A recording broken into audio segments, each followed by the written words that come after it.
And on this International Women's Day, we are taking a look now at a few Maine women who have changed the world through policy, using their political power to try to give more people a fair shake.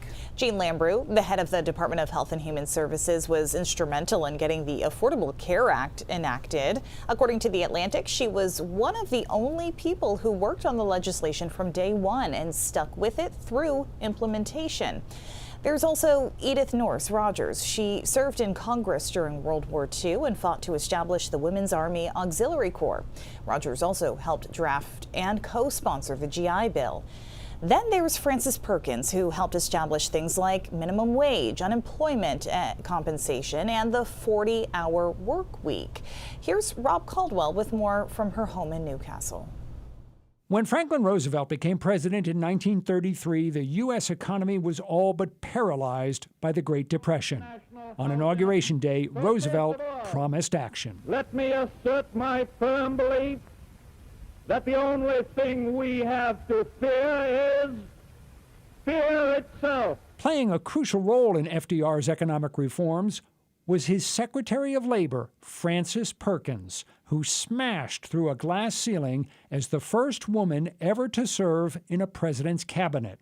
Before being appointed, she presented FDR with a list of what she wanted to accomplish and told him she wouldn't take the job unless he supported that agenda. And that included Social Security, included worker safety, included unemployment insurance, disability insurance. And they took the plans that they developed and brought it to the nation in the New Deal. And that's why Roosevelt wanted her there. Frances Perkins' roots ran deep in Maine. Her family had lived in this house and worked the surrounding saltwater farm in Newcastle since the 1700s. Although Perkins grew up in Massachusetts, she spent summers here as a child and considered it home.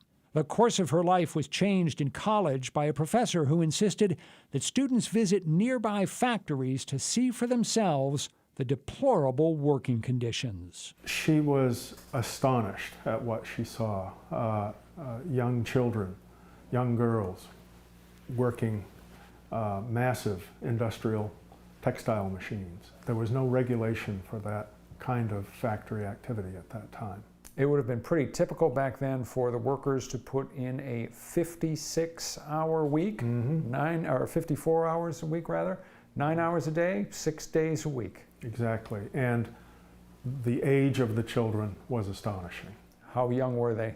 I think as young as 12 years old. Frances Perkins went to work for the New York City Consumers League, fighting for improved workplace safety and better working conditions for women and children in factories. In 1911, she witnessed a fire at the Triangle Shirtwaist Factory in Manhattan, where 146 people died, many of them workers who couldn't get out because the exit doors had been locked by management. She remarked that all of New York, all New Yorkers were horrified that this could happen and that it could not continue. She referred to it later in life as the day the New Deal was born. Perkins was named executive secretary of the commission that investigated that fire. Its recommendations led to lasting changes in workplace safety. That work started her on her way, not only in industrial safety, but looking out for the economic well-being of workers. As Secretary of Labor, Perkins helped push through in 1938 the first federal minimum wage, 25 cents an hour. Another item on her agenda that became law that year, setting the maximum work week at 44 hours. Perhaps the most lasting part of her legacy, Social Security. Yeah. When one would ask her in the 1960s, what was your greatest accomplishment? Without question, 2 words, Social Security. What was it that gave her the drive, that gave her the moxie to be able to do these things she did as the first woman in a presidential cabinet who was taking on such big challenges? She did not understand, and she asked her parents this, why are some people poor and why are some people wealthy? And this isn't right. This is no way for a country to continue to develop. She spent her life addressing that problem. For 12 turbulent years through the Depression and then World War II, Perkins served as Secretary of Labor. But in the summer, she always came back to Maine. The month of August was always without appointments.